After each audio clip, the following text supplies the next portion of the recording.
Eu chamo a sua atenção em Romanos capítulo 2, versículo 28, porque não é judeu aquele que é exteriormente, nem circuncisão o que é exteriormente na carne. Realmente a declaração do Espírito Santo, através das palavras de Paulo, em nos dizer que o verdadeiro Israel de Deus não é uma nação física em um país, em um determinado local, mas homens e mulheres que foram alcançados pela graça de Deus, circuncidados no coração pela obra do Espírito Santo de Deus. Bem, deixe-me recapitular um pouco desse tema que nós temos considerado até aqui: dispensacionalismo, a doutrina ou as visões dispensacionalistas e o ensino da palavra de Deus em contraste. Nós já vimos até aqui as características essenciais dessa doutrina ou desse ensino.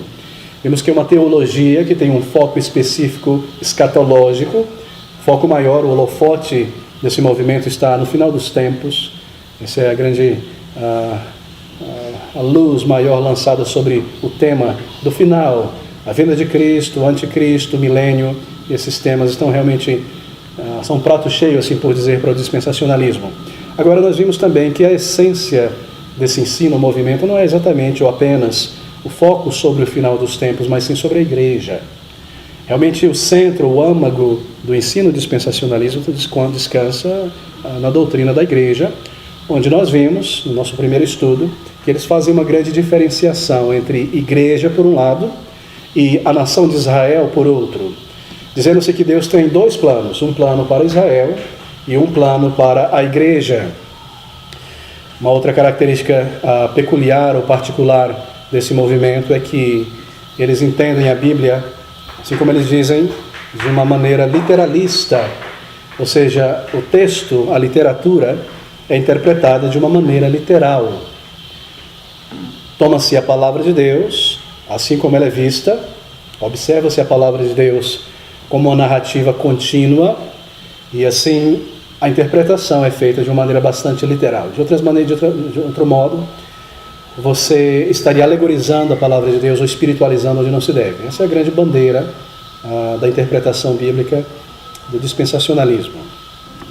Uma outra característica importante dessa doutrina ou ensino é que eles fazem essa grande distinção, eu volto a repetir de propósito, entre a igreja e Israel, onde Deus tem dois programas distintos na história, um programa para a nação judaica e outro programa para a igreja.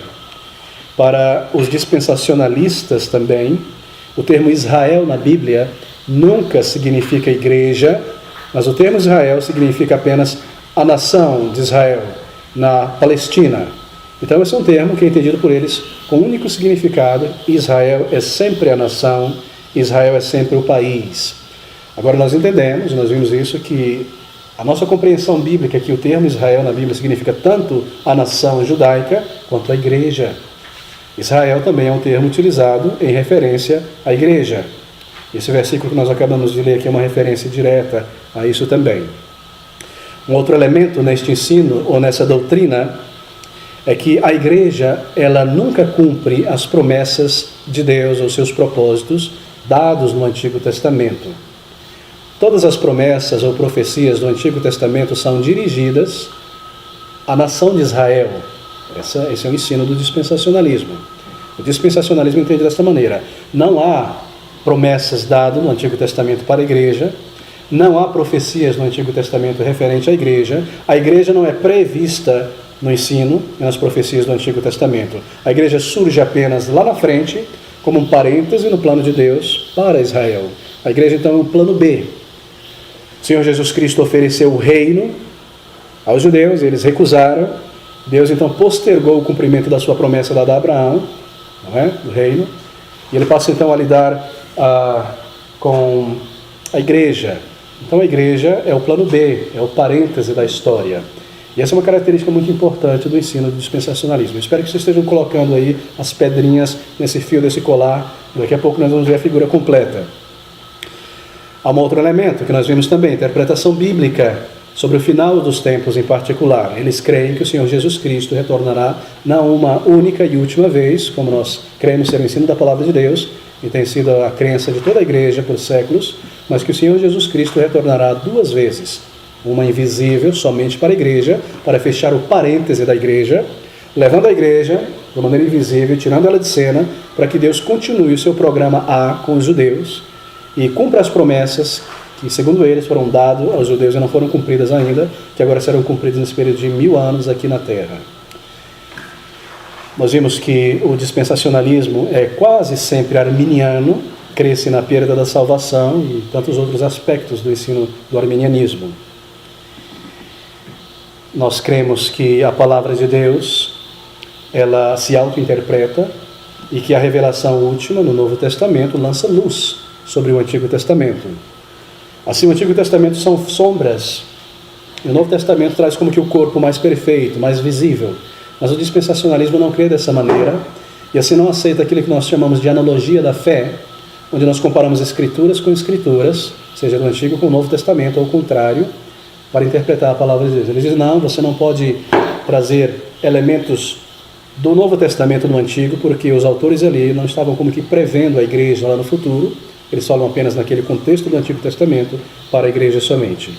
E por último, nós vimos que o dispensacionalismo é um ensino, uma doutrina bastante recente e não possui raízes profundas na história da igreja. E nós percebemos que esse é um argumento muito forte, não é, sobre a invalidade do dispensacionalismo, porque Deus não deixaria a sua igreja sobre essas questões no escuro por 19 séculos e revelaria essas verdades, assim por dizer, somente no final, nas últimas páginas da existência da igreja.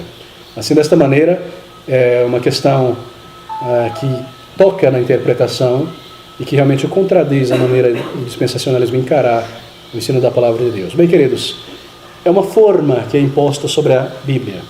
E no momento que nós começamos a considerar essa superestrutura, essa doutrina, com textos da palavra de Deus, nós percebemos que ela não permanece em pé, ela desmorona.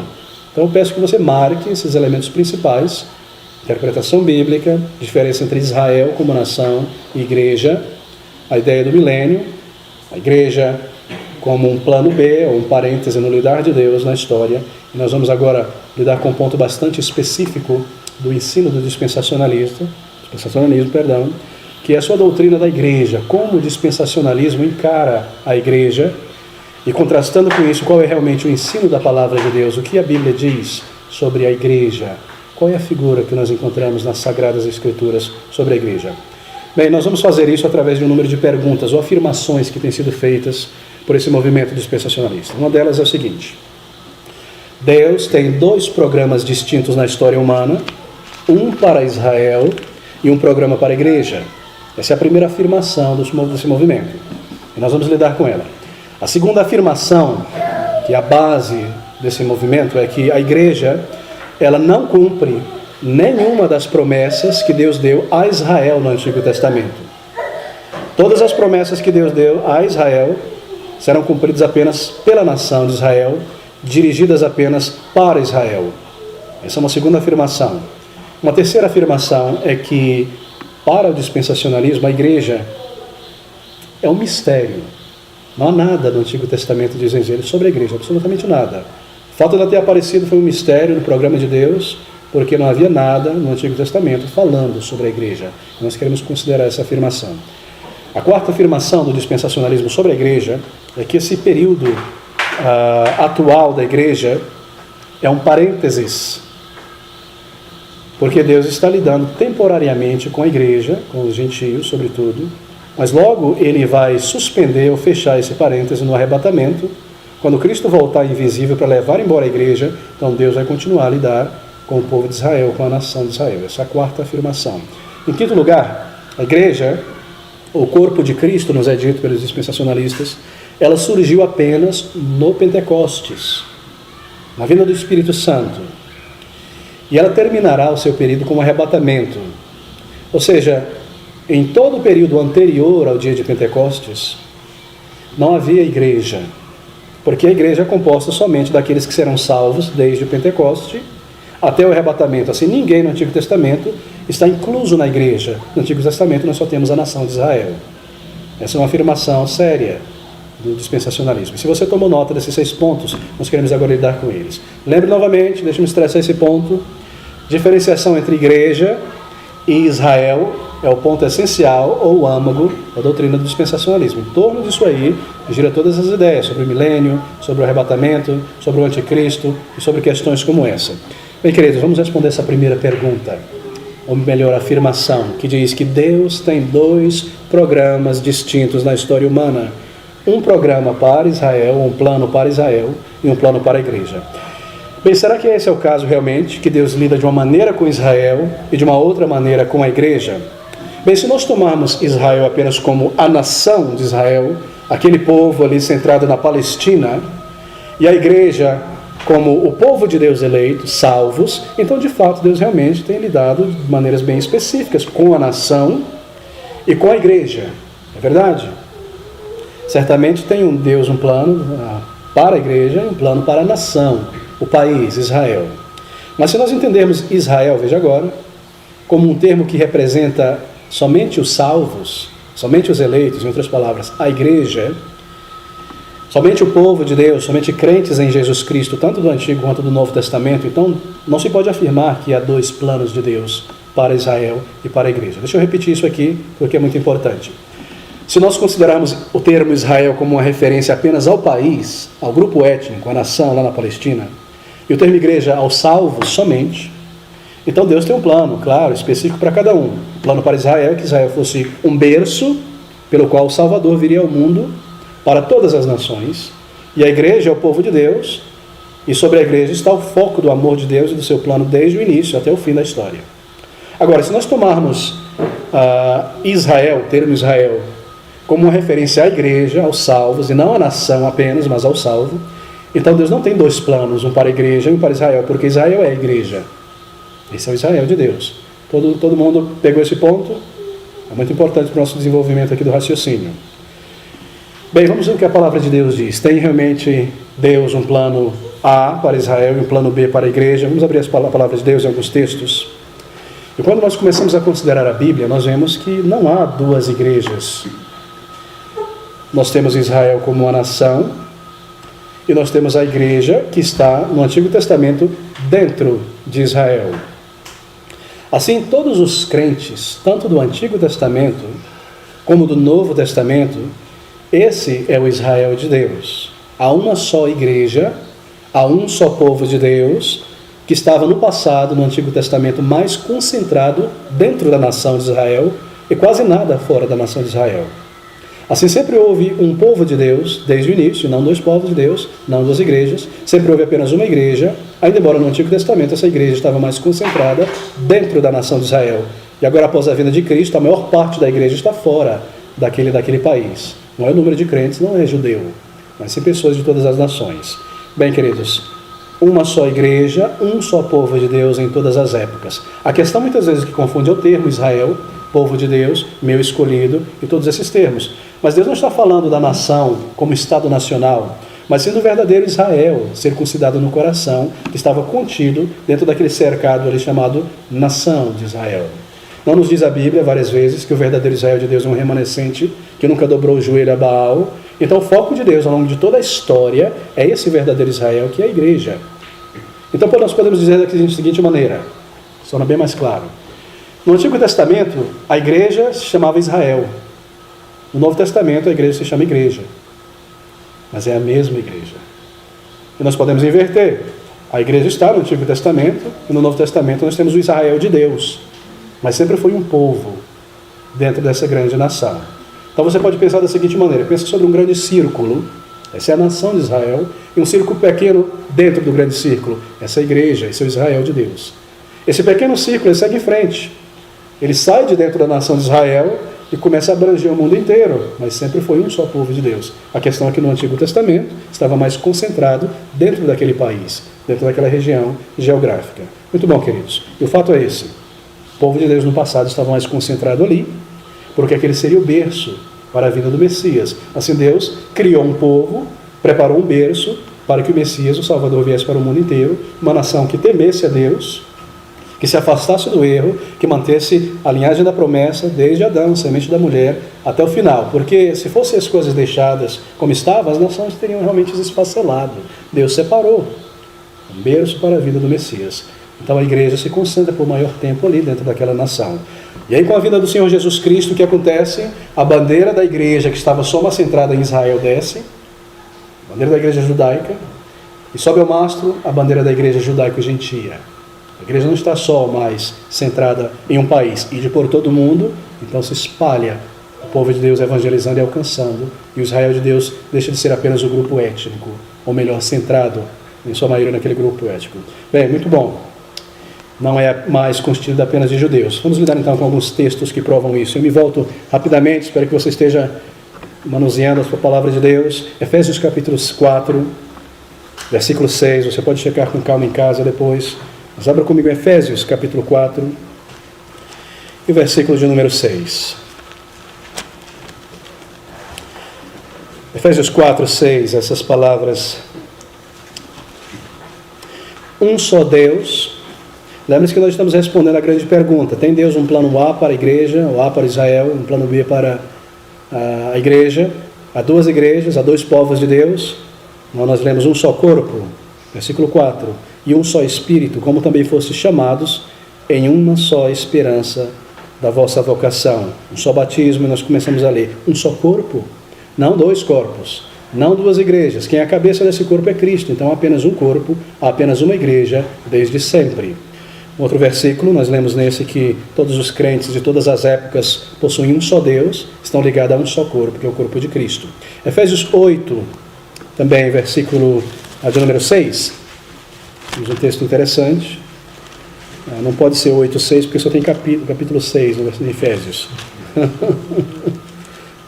Passe para João capítulo 14, versículo 6, onde nós temos o Senhor Jesus Cristo dizendo: um caminho, uma verdade, uma vida, uma só salvação. De maneira que todas as pessoas são salvas por meio de Jesus Cristo somente. Não há como pessoas serem salvas no Antigo Testamento por uma outra maneira. É o mesmo Salvador, todos os crentes sendo alcançados, toda a igreja, através de Jesus Cristo. Nós vamos passar um pouquinho rápido nesses versículos. 1 Tessalonicenses 4, versículo 17. 1 Tessalonicenses 4, 17. Depois nós, os que ficarmos vivos, seremos arrebatados juntamente com ele nas nuvens, a encontrar o Senhor nos ares, e assim estaremos para sempre com o Senhor. Nós lemos aqui sobre um só destino eterno para todo o povo de Deus. Quando o Senhor Jesus Cristo retornar, toda a igreja subindo com ele. Não há essa história de uma parte do povo de Deus ficando por aqui e outra parte subindo. Efésios capítulo 4, versículo 4, nós lemos que os crentes de todas as épocas formam um só corpo. Efésios capítulo 2, versículo 19, nós lemos ali que há uma família e uma nação santa somente, não duas famílias de Deus, e não duas nações santas, apenas uma, Efésios 2, versículo 19. Em João capítulo 10, versículo 16, nós lemos que há um só rebanho e um só pastor. Não dois rebanhos, não dois pastores. Bem, queridos, é bastante claro o ensino da palavra de Deus. Deus possui uma igreja somente, um povo de Deus somente, que é chamado de igreja ou de Israel de Deus. Enquanto no Antigo Testamento estava mais centrada dentro do país ou da nação judaica, mas agora se espalha pelo mundo inteiro. Israel como Estado-nação não é a igreja, mas o berço. Não é? Os eleitos de Deus sempre estiveram ali, desde o início, desde os primeiros ali. Muito bom. Segunda afirmação do dispensacionalismo é a respeito da igreja também. A igreja, eles dizem, não cumpre nenhuma das promessas ou dos propósitos que Deus deu somente ao povo de Israel. Deixa eu repetir isso aqui. Segundo esse ensino dispensacionalista, nada que Deus prometeu à nação de Israel é cumprida pela igreja. Eles chamam isso aí de teologia da substituição. Estão dizendo que a gente está substituindo Israel pela igreja, dizendo que a igreja cumpre as promessas, mas de maneira nenhuma. Se nós fizermos a seguinte pergunta, se Deus está lidando somente com Israel por um lado, e as profecias ou promessas que ele deu a Israel devem ser cumpridas somente por Israel, e por outro ele está lidando como Estado-nação, e por outro somente com a igreja, Israel significa somente igreja, então há sim uma distinção na maneira. Há certas profecias que foram dadas para Israel como Estado-nação, como país, e há certas profecias que foram dadas a eles, mas que se cumpriram na igreja, porque lembre-se, Israel no Antigo Testamento é sempre uma figura da igreja. Então muitas promessas que foram dadas à nação foram dados, na verdade, ao Israel de Deus dentro daquela nação, que vai ser cumprido pela igreja, pelo Israel de Deus no futuro, ou seja, nessa época em que nós estamos vivendo e para muito além. Um outro ponto, quando nós lemos as Escrituras, nós percebemos que muitas profecias foram dadas, em particular à nação. Se não se arrependerem, Babilônia vai vir, meu servo Ciro vai vir, etc, etc, etc, serão destruídos. Isso aconteceu, não é? A capital é destruída, a nação é dividida. Então muitas dessas profecias são dadas realmente apenas para eles como nação. Mas muitas delas são dadas para eles como representação da igreja. E se cumpriram na igreja. Porque Israel no passado, mais uma vez, é uma figura da igreja. Textos que nos mostram isso. Bem rapidamente, Gênesis, capítulo 12, no versículo de número 1 a 3, nós temos uma grande profecia aqui. Ora, o Senhor disse a Abraão, sai da terra da tua parentela e da casa de teu pai para a terra que eu te mostrarei. E far-te-ei uma grande nação e abençoar-te-ei e engrandecerei o teu nome e tu serás uma bênção. E abençoarei os que te abençoarem e amaldiçoarei os que te amaldiçoarem e em ti serão benditas todas as famílias da terra. Veja o capítulo 28 agora. No versículo número 14, ainda em Gênesis. E a tua descendência será como o pó da terra, e estender-se-á ao ocidente, e ao oriente, e ao norte, e ao sul, e em ti e na tua descendência serão benditas todas as famílias da terra. Bem, queridos, em parte essa profecia, ou essa promessa, perdão, dada a Israel aqui, em particular a Abraão, não é? O representante primeiro de Israel, foi se cumprida em Israel literalmente. De Abraão nasceu uma grande nação, que se espalhou pelo mundo inteiro e encheu o mundo inteiro. Mas há um elemento espiritual aqui que só pode ser cumprido na igreja e jamais pela nação física, étnica de Israel. A promessa que Deus deu para Abraão de que os seus descendentes seriam em grande número já foi cumprida. Mas o dispensacionalista diz, não, isso não foi cumprido ainda, nós precisamos de um milênio, quando a igreja é tirada de cena, e Deus vai cumprir essas promessas, porque não foi cumprida. Mas veja comigo 2 Crônicas, capítulo 1, versículo 9. Temos aqui o cumprimento de certas promessas dadas, sobretudo a Abraão. 2 Crônicas, capítulo 1, versículo 9.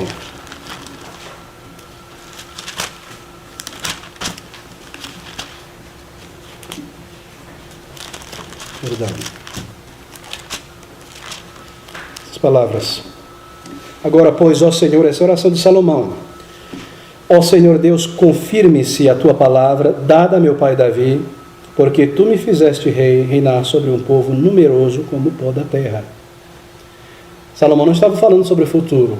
Ele já era rei sobre um povo numeroso como o pó da terra. Não foi isso que Deus prometeu a Abraão lá atrás?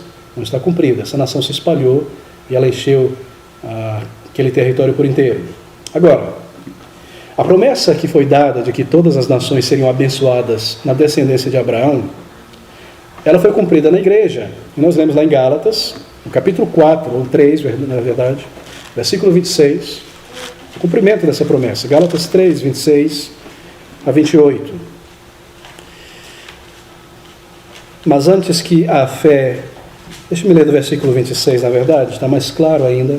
Porque todos sois filhos de Deus pela fé em Cristo Jesus. Porque todos quantos fostes batizados em Cristo, já vos revestiste de Cristo.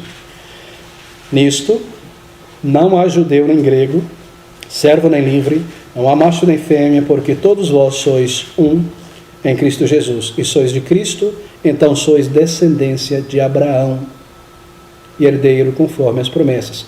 Paulo está escrevendo essa carta a gentios, gregos, romanos. Ele está dizendo que porque eles estão em Jesus Cristo, então todos eles são descendência de Abraão. Não foi cumprida a promessa que todas as nações seriam benditas em Abraão? Sim, aqui estão os gregos e nós aqui. Por quê? Porque Cristo é a grande promessa, é a grande semente prometida a Abraão. Lhe foi prometido um filho, um descendente, em quem seriam benditas todas as nações da terra. Veio Isaque. Bom, ele foi uma grande bênção. Mas a grande bênção foi o descendente de Abraão, que é Cristo Jesus, que nasceu como um judeu da semente de Abraão, para ser uma bênção para todas as nações, e aqui nós estamos incluídos, nós somos descendência espiritual de Abraão, que creu, não é? Então esse é o verdadeiro Israel de Deus. Ou seja, aqui está a grande resposta, não é? Deus prometeu a Abraão, ou prometeu a Israel um número de promessas, mas essas promessas seriam cumpridas pela igreja. Assim, é um grande erro dizer que nenhuma promessa dada a alguém no Antigo Testamento seria cumprida lá na frente pela igreja, mas somente pelo povo de Israel. Nós vemos inúmeras promessas dadas a Israel, ao povo de Deus, que é cumprida em Cristo Jesus e cumprida pela igreja. Deus prometeu a Abraão também que ele possuiria a terra da Palestina. Lá em Gênesis capítulo 15, versículo 18, nós vemos a promessa de Deus: e te darei tudo isso aí, onde tu colocar a planta do teu pé, será teu. Mas os dispensacionalistas dizem que essa promessa não foi cumprida, que há muito terreno lá em Israel que eles não tomaram posse. E que ele está o Filisteu e a faixa de Gaza e um monte de palestino lá, e sempre foi assim. Então, essa promessa não foi cumprida. É por isso que Cristo precisa retornar, a igreja some, e Deus vai dar toda aquela terra para Israel, eles vão colocar o pé em cada canto daquela terra, e aí a promessa vai ser cumprida. Mas, amigos, nós lemos tantas vezes na palavra de Deus sobre o cumprimento dessas várias profecias. 1 Reis capítulo 4 é um bom exemplo. E o versículo de número 20, 1 Reis 4, 20, essas palavras: eram, pois, os de Judá e Israel muitos como a areia que está junto ao mar, em multidão, comendo e bebendo e alegrando-se. Isso aqui é a primeira parte da profecia. Uma grande nação. Agora veja a segunda parte. Josué, capítulo 21, versículo 43. Josué, capítulo 20, versículo 43. Essa é uma profecia bastante clara, não é? Sobre o cumprimento dessa promessa. Capítulo 21, versículo 43 de Josué. Ouça essas palavras. Desta maneira deu o Senhor a Israel toda a terra que jurara dar a seus pais, e a possuíram e habitaram nela. Perfeito, não é? Não poderia estar mais claro. Deus deu, eles tomaram posse, eles possuíram, eles habitaram. Não poderia ser mais enfático. A promessa foi cumprida. Então não há base bíblica em dizer, e você ouviu isso há muito tempo, não, há muitas promessas que não foram cumpridas para Israel, então é necessário um período de 1000 anos quando isso será cumprido. Mas a palavra de Deus é bastante clara em cada uma dessas afirmações do dispensacionalismo. E há muitos textos. No Novo Testamento nós descobrimos algo mais, que em sentido último, essa semente prometida a Abraão é o Senhor Jesus Cristo. Gálatas capítulo 3, versículo de número 16, ali apenas um versículo. Ora, as promessas foram feitas a Abraão e à sua descendência.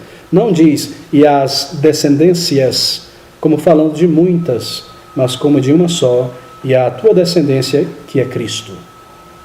Então, em Cristo foi cumprida a promessa dada a Abraão. E porque nós estamos em Cristo, ela é cumprida na igreja. Então, em Cristo, nós somos o Israel de Deus. Você pode checar depois o versículo 29 de Gálatas. Todos que estão em Cristo pela fé são semente de Abraão e co-herdeiros da promessa feita a Abraão, como nós vimos há um minuto atrás, versículo 29. Essa é a segunda afirmação, o dispensacionalismo, que diz que nenhuma promessa de Deus dada à nação de Israel pode ser cumprida pela igreja. Mas nós vemos centenas delas sendo cumpridas pela igreja. Por que eles afirmam isso? Porque eles dizem Israel na Bíblia é só aquela nação. Você não pode usar o termo Israel para a igreja. Não, nós vemos muitas vezes que o Israel de Deus é a igreja, e o termo sendo usado. E nós vemos que o verdadeiro Israel de Deus no Antigo Testamento sempre foi o povo de Deus, a igreja, ou seja, os eleitos. Bem, queridos, terceira pergunta, a afirmação. O período da igreja foi um mistério no Antigo Testamento. Não há nada no Antigo Testamento que fale sobre a igreja, que preveja a igreja, porque o lidar de Deus é sempre com Israel. Então não há nada sobre a igreja ali. Eles ensinam dessa maneira, que o período da igreja foi um mistério. Nunca houve uma profecia, nunca houve um sinal avisando que surgiria uma igreja por ali no Novo Testamento. Então vem como um mistério no plano de Deus, e nós não sabemos exatamente por que Deus fez isso. Nós apenas entendemos que talvez Israel tenha rejeitado a promessa, e Deus fez esse parênteses na história por algum tempo. Eles dizem que a existência da igreja foi revelada apenas quando Jesus Cristo veio. Foi somente ali que começou a se saber alguma coisa sobre a existência da igreja. Tudo antes era uma referência e um lidar de Deus somente com os judeus. E a palavra de Deus fala sobre algo bastante diferente a respeito disso. Em Atos capítulo 3, e versículo de número 24, nós temos o grande sermão do apóstolo Pedro. Atos capítulo 3, versículo 24, o primeiro sermão da igreja inaugurada, assim por dizer, já existente. E nós lemos essas palavras: Atos 3, versículo 24. Veja o que Pedro diz, é muito importante isso aqui. E ouvindo eles isto, unanimemente levantaram a voz a Deus e disseram: Senhor, Tu és o Deus que fizeste os céus e a terra e o mar e tudo quanto neles há. Eu estou lendo o versículo, capítulo 24. Eu creio que você está no 23, perdão, capítulo 4, eu creio que você está no capítulo 3, não é isso? Pois é. Aqui Pedro está dizendo, marque aí, não volte a página não. Pedro está concluindo o sermão aqui, no versículo que eu acabei de ler. Foi Tu que fizeste todas essas coisas que nós vemos aqui, não é? A vinda do Espírito Santo, a salvação de muitos gentios. Agora leia esse versículo comigo. No capítulo 3 agora, e o versículo de número 24. Sim, e todos os profetas, desde Samuel, todos quantos depois falaram, também predisseram estes dias. Você percebeu aí? Conseguiu acompanhar? Pedro se levanta diante de Israel, em Jerusalém, diante da nação, e ele está dizendo: ó Senhor, Tu fizeste todas essas coisas que nós vemos aqui, um monte de gentios sendo salvo e sendo unido à Tua igreja. E nós sabemos disso aí, que está sendo cumprido agora, porque tudo foi dito, todos os profetas, desde Samuel, falaram sobre isso e predisseram estes dias.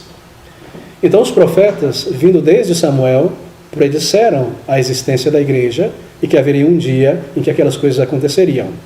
E há uma outra profecia que eu não me voltarei agora, mas vocês se lembram, quando Pedro diz: essas coisas que estão acontecendo aqui, varões e irmãos, é o cumprimento de uma profecia lá de Joel, que nos últimos dias, ou seja, no início do final, línguas, sinais, etc. Então Joel profetizou sobre a igreja e sobre os gentios sendo alcançados também. Então há muitas profecias e muitas indicações no Antigo Testamento sobre a vinda ou a formação visível de uma igreja que não seria apenas judaica, mas que comporia todas as nações. É muito importante marcar esse ponto, porque você vai encontrar esse argumento de que não há uma predição no Antigo Testamento sobre a igreja. Muito bem, queridos. Isso é de grande valor e importância.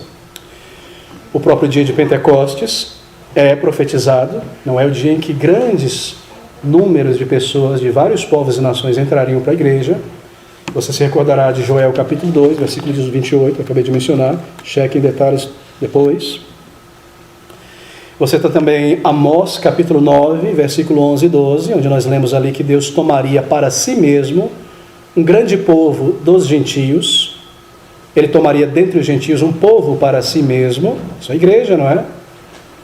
Está sendo profetizado ali no Antigo Testamento. E lá em capítulo 15 de Atos, nós lemos exatamente o cumprimento disso, no versículo 13 e no versículo 17. Então há muitas profecias e afirmações que a igreja do Senhor Jesus Cristo, ela se espalharia. E aquela tenda que estava pequenininha ali só em Jerusalém, Israel, o que aconteceria? Aumenta as estacas, abre o leque dessa tenda, cobre todas as nações. Isaías capítulo 54.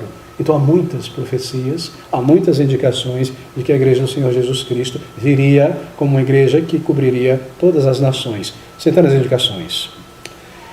Bem, se existem profecias no Antigo Testamento predizendo a existência da igreja, a salvação de pessoas de todas as nações, como nós já vimos que existe, então isso quer dizer que Deus nunca suspendeu o seu propósito, o seu lidar com Israel. Ele continua lidando com Israel, porque o Israel para Deus são os eleitos. Então ele tem lidado com o seu povo eleito desde o início, não é? Por todas as épocas. Isso é algo maravilhoso. Bem, queridos, o reino de Deus, ele foi tomado de Israel como uma nação. Pense sobre isso, muito importante considerar isso. Como uma nação, como Estado nacional, o reino de Deus, ou aquilo que estava centrado como o reino de Deus, fincava-se ali naquela nação. Mas Deus tirou daquele povo, daquele grupo étnico, essa grande bandeira chamada ali está o reino de Deus, naquele país. E passou isso aí à igreja. A igreja sempre existiu. Só que a igreja deixou agora de ser centrada em um grupo étnico ou nacional, e ela é a igreja invisível, universal do povo de Deus, feito de todos os povos e nação. Assim, o reino de Deus, ele é centrado na igreja. É a igreja que manifesta o reino de Deus neste mundo. O seu poder, a sua glória, o seu poder transformador. Não é? Então isso tem que estar bastante claro em nossas mentes. quando a plenitude dos gentios foi enxertada naquela oliveira, que representa o povo de Deus, a oliveira, o símbolo, não é? Sempre no Antigo e no Novo Testamento. Então todo Israel será salvo, nos é dito em Romanos capítulo 11. Agora, quando a Bíblia nos diz que todo Israel de Deus será salvo, não quer dizer que os judeus serão trazidos de volta à Palestina e ele guardado e protegido como um país, uma nação, para ser salvo. Mas que todo o Israel de Deus circuncidado no coração, todos os eleitos pelos quais Cristo morreu serão, no final das contas, salvos, e salvos de fato. Isso é uma característica clara no ensino da palavra de Deus sobre a igreja. Não há propósito para os judeus à parte de Cristo Jesus. Não há um propósito de Deus só para a nação sem Cristo Jesus. Gálatas capítulo 3, versículo 28, nós lemos que é por meio de Cristo Jesus, que é através dele. Deixa-me ler esse versículo, porque é tão importante. Gálatas 3, versículo 28. Nisto não há judeu, nem grego, não há servo nem livre, não há macho nem fêmea, porque todos vós sois um em Cristo Jesus. Isso quer dizer que as pessoas que foram salvas no Antigo Testamento foram salvas por meio do Senhor Jesus Cristo também. Esse é um ponto que deve ser marcado e remarcado, porque muitos dispensacionalistas vão dizer, não, eles foram salvos pela fé, eles te dizem. Pela fé, muito bom, mas fé em quê? Fé na palavra de Deus, nas promessas, na lei. Não é no Messias? Não, porque o Messias foi um parêntese, Cristo Jesus, para a igreja. É uma contradição muito grande, não é? É como se você dissesse que é uma salvação fora de Cristo Jesus. Alguns autores dispensacionalistas, que são mais consistentes, eles chegam a dizer realmente, no período do Antigo Testamento, salvação é pelas obras, mantendo a lei e tentando ser judeu o máximo possível. Mas no Novo Testamento é por meio de Cristo Jesus. Mas nós aprendemos o tempo todo na palavra de Deus que não há salvação para ninguém fora de Cristo Jesus. Pastor, de que maneira então pessoas eram salvas no Antigo Testamento antes da vinda de Cristo? Porque Cristo não tinha vindo, não tinha oferecido o sacrifício final. De que maneira as pessoas eram salvas? Eles eram salvos pela fé no Messias que viria. E nós somos salvos pela fé no Messias que já veio. Eles eram salvos pela fé no Messias que viria e cumpriria todo o sacrifício, toda a lei, crendo nele, e nós somos salvos por ele que já veio, se nós nos encontramos em Cristo. Mas eles sabiam alguma coisa sobre Cristo? Eles sabiam muitas coisas sobre Cristo. Há uma promessa dada a Abraão, aos símbolos dentro do templo, falando sobre o sacrifício. Eles viam o tempo todo aquele ritual simbólico de centenas de sacrifícios, que falava sobre pecado sendo perdoado. Eles conheciam muito sobre Cristo. Então aqueles crentes do Antigo Testamento, Abraão, Samuel, Davi, Ruth, tantos outros, que estão aqui naquela galeria da fé de Hebreus capítulo 11, eles foram salvos pela fé, vendo o Messias que viria, e abraçando essas promessas, creram. Abraão é chamado de o pai da fé, foi salvo pela fé, a promessa de um Salvador, e ele creu nisso, e abraçou essa promessa. Bem, essa é a nossa resposta então. Agora deixa eu explicar uma simbologia muito importante. Abra comigo em Mateus capítulo 21, e o versículo de número 18 a 22. Mateus capítulo 21, versículo 18 ao versículo 22. Veja o que nós lemos aqui.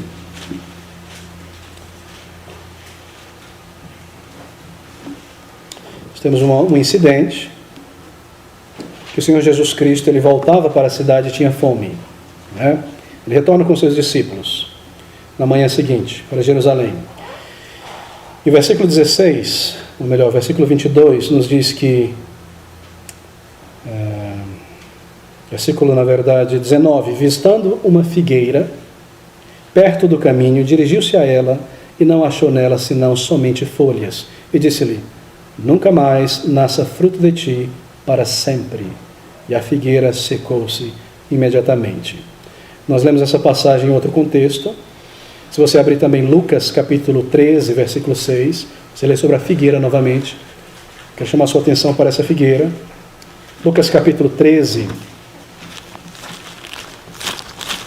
do versículo 6 ao versículo de número 9, nós encontramos uma figura de uma figueira aqui também. 6 ao 9. E dizia esta parábola, está dizendo aos judeus, um certo homem tinha uma figueira plantada, volta a figueira novamente. Onde estava plantada a figueira? Na sua vinha, num canto lá, uma terra muito boa, porque a terra para a vinha era excelente, um local muito preparado. Sobrou-se um espaço, o Senhor plantou uma figueira ali. E foi procurar nela fruto, não achando. Muito semelhante, né? O Senhor Jesus Cristo se aproximando daquela figueira e não achando fruto nela, só folhas. E disse ao vinhateiro: eis que há 3 anos venho procurar fruto nesta figueira, 3 o número perfeito, várias tentativas foram feitas, foi bem justo, foi completa a tentativa, e não acho. Corta, porque ocupa ainda a terra inutilmente. E respondendo ele, disse-lhe: Senhor, deixa este ano, até que eu escave em redor e a esterque, e se der fruto ficará, e se não depois a mandarás cortar. A figueira é um símbolo de Israel como nação. Os judeus entendiam muito bem isso. Os judeus é como uma figueira cultivada por Deus. Quando o Senhor Jesus Cristo vai àquela figueira e não acha fruto, quando deveria haver fruto ali, e ele vê, por que deveria haver fruto, embora não era estação? Porque há muitas folhas. E numa figueira, se você conhece uma, o fruto vem primeiro, depois vem a folha. Então, quando você vê muita folha numa figueira, deve ter muito fruto ali. E o Senhor Jesus Cristo vem àquela figueira e não há fruto algum. E ele seca. Ele está dizendo que Israel não produziu os frutos que se esperava como nação. E ela deixará de existir como nação, porque não produziu os frutos como nação, grupo ético. E aqui está essa parábola novamente. A vinha é a igreja, obviamente, e ali está essa nação, tendo grandes privilégios de ser o berço para o Messias, e onde a maior parte da igreja estaria por muito tempo. Mas grandes tentativas foram feitas com aquele país, para que ele se arrependesse e se voltasse, uma minoria sempre se voltando ao Senhor. E o resultado é, corta fora. E nós vemos o Senhor cortando fora essa figueira, quando no ano 70, os romanos são enviados e cercam Jerusalém, e o templo é destruído. E se o templo é destruído, Israel deixa de existir, não é? Como nação religiosa. Por quê? Porque a igreja não permaneceria em um povo apenas ético, que não deu seus frutos para ser um grande representante, mas seria a igreja composta de pessoas de todas as nações. Então essa é a grande resposta da palavra de Deus. Jerusalém terrena, geográfica, seria destruída, porque a nossa Jerusalém é celeste, nunca deveria ser identificada como uma cidade aqui neste mundo apenas. A nova Jerusalém não será terrena, não será no milênio, mas no céu, no novo céu e na nova terra. De maneira que a igreja não é um parênteses, um plano B. Deus está sempre lidando com a igreja desde o início até o fim. Sempre foi o único propósito de Deus. O verdadeiro Israel de Deus sempre foi a igreja. A história do Antigo Testamento é a história do reino de Deus, que se cumpre através do povo de Deus. Bem, isso deve ser marcado em nossa mente. A quinta afirmação e penúltima. A igreja, o corpo de Cristo, eles nos dizem, somente surgiu no dia de Pentecostes e ela terminará no arrebatamento antes do início do milênio. Bem, mais uma vez a importância de entender a diferença entre igreja, não é, e o termo Israel. A igreja é o corpo de Cristo. A igreja não são tijolos e telhas, mas pessoas. A igreja não é uma denominação, pessoas. A igreja não é uma confissão de fé, pessoas. Igrejas são pessoas. E uma vez que a igreja é o corpo de Cristo, então é impossível ser salvo fora de Cristo. Então a igreja é formada pelos crentes do Antigo Testamento e do Novo Testamento que foram salvos em Cristo Jesus. Todos os eleitos porque em Cristo Jesus morreu. E as Escrituras ensinam que todos aqueles que foram salvos, eles devem estar em Cristo Jesus. Assim nós temos a igreja, uma oliveira, a verdadeira oliveira espiritual, e alguns ramos dessa oliveira são tirados. A nação que não produz o fruto. E outros são enxertados. Gentios, mas não são enxertados na nação física, mas no verdadeiro Israel de Deus. Aí Paulo nos diz, será que aqueles galhos que foram tirados não podem voltar? É claro que foram. Pode sim. Porque há muitos judeus da nação que estão sendo salvos também, alcançados pela graça de Deus. Então essa é a ideia. Se ninguém pode ser salvo fora de Cristo, então segue que todos os crentes, tanto do Antigo quanto do Novo Testamento, são salvos somente em Cristo Jesus.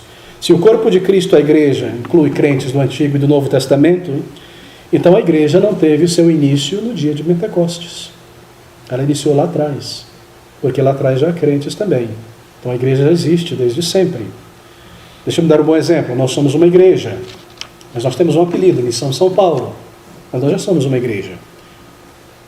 Mas nós vamos inaugurar um dia um novo prédio que está sendo reformado e vamos colocar o nosso novo nome, Igreja Batista Reformada da Palavra. Será que é só ali que vai começar a existir a igreja? Não, a igreja já existe. Ali ela recebe um novo título.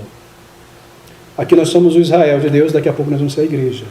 Porque vai ser trazendo mais pessoas de outras nações. Você percebeu a analogia? Muito bom, queridos. Marquem isso. Por último, a igreja é composta somente, eles nos dizem, daqueles que serão salvos desde Pentecostes até o arrebatamento. Assim, ninguém no Antigo Testamento, mais uma vez, está incluso na igreja. Israel é uma coisa, a igreja é outra coisa. Sabe o que eles estão dizendo? Perceba a gravidade disso? Que o Senhor Jesus Cristo possui duas esposas. Israel, uma esposa, e a igreja, outra esposa. Porque essa é a conclusão lógica que você deve chegar. Mas, durante todo o Antigo Testamento, haviam essencialmente três grupos de pessoas. Havia as nações gentias, as gentes, não judeus. Havia o povo de Israel, nação, e havia o verdadeiro Israel de Deus dentro daquela nação. O verdadeiro Israel de Deus, salvos, eleitos. Havia a nação, grande círculo, e havia os que estavam fora, como gentios. O verdadeiro Israel de Deus é sempre mencionado no Antigo Testamento como remanescente. Lá em Isaías, capítulo 10, 21 e 22, nós vemos que somente o remanescente não dobraria os seus joelhos, que somente eles seriam poupados, ainda que fosse uma nação imensa e terrível, de muita gente. Somente o remanescente, o verdadeiro Israel de Deus, seria poupado. Essa é a igreja. Essa é a noiva. Essa é a igreja que já existe desde Pentecostes, diante de Pentecostes, que é aumentada ali no dia de Pentecostes com pessoas de todas as nações. Então, embora o povo de Israel estivesse sempre envolvido com idolatria, com apostasia, com rebelião, Deus sempre manteve um remanescente. E esse é o reino de Deus ao longo da história. Esse é o povo de Deus. Essa é a igreja. Essa é a noiva. Deus está sempre lidando com a igreja e não um plano A para Israel, nação, e um plano B para a igreja. E quem eram esses crentes do Antigo Testamento, então, dessa igreja? Abraão, Isaac, Jacó, Sara, Débora, Samuel, Davi, todos esses crentes em Jesus, muitos na galeria da fé. Ali na vida do Senhor Jesus Cristo ainda, Simeão, Ana, eram os crentes da igreja. Você percebe a ponte, a passagem, saindo só do meio do povo judeu, um pequeno remanescente, e se esparramando agora por nações de todas as partes. Bem, queridos, de maneira que o ensino da palavra de Deus não é sobre dois povos, duas igrejas, duas noivas, dois corpos de Cristo. Há uma unidade de todos os crentes nesse corpo. E essa linha da igreja vem desde o início dos tempos até o final. E o propósito de Deus e o plano de Deus é com a igreja. Bem, nós respondemos aqui 5 afirmações. Ou lidamos com 5 afirmações do dispensacionalismo. Primeiro, Deus tem um programa para os judeus e um programa à parte para a igreja. Eles dizem que muitas das profecias, ou todas elas, no Antigo Testamento se cumprem somente na nação. Nós vemos que se cumprem na igreja e também na nação. Eles dizem que não há nenhum sinal ou indicação de que a igreja viria. A igreja é um mistério, você não tem nada no Antigo Testamento sobre a igreja. Nós vimos que há muitas indicações e declarações. E nós vemos que a igreja não surge no dia de Pentecostes, mas ela vem desde o Antigo Testamento, incluindo várias épocas e vários períodos da história. Deixe-me fazer uma recapitulação final. A essência ou o âmago do dispensacionalismo. Diferenciação entre igreja e Israel. Interpretação literal ou literalista da igreja. A ideia de um milênio literal aqui neste mundo. 2 retornos do Senhor Jesus Cristo, um invisível e um visível. Essas várias afirmações de que as profecias e promessas dadas no Antigo Testamento é somente para Israel. Que o termo Israel só se refere à nação e nunca à igreja. E nós vimos como a palavra de Deus contradiz todo esse ensino do dispensacionalismo e afirma algo bem diferente. Em outras palavras, a figura é muito clara. Uma só igreja, um só povo eleito que é formado em todas as épocas, Israel como berço por onde viria o Messias, mas uma nação abençoada que recebeu grandes privilégios, mas esses privilégios foram tirados, porque foi plantada ali numa vinha e nunca deram fruto como nação, mas os eleitos permanecem, e o povo de Deus sendo reunido de todas as épocas. Bem, nós iremos ver no nosso próximo estudo sobre o final dos tempos, que é algo muito mais conhecido, eu creio, a respeito do dispensacionalismo, não? O arrebatamento e tantos outros elementos.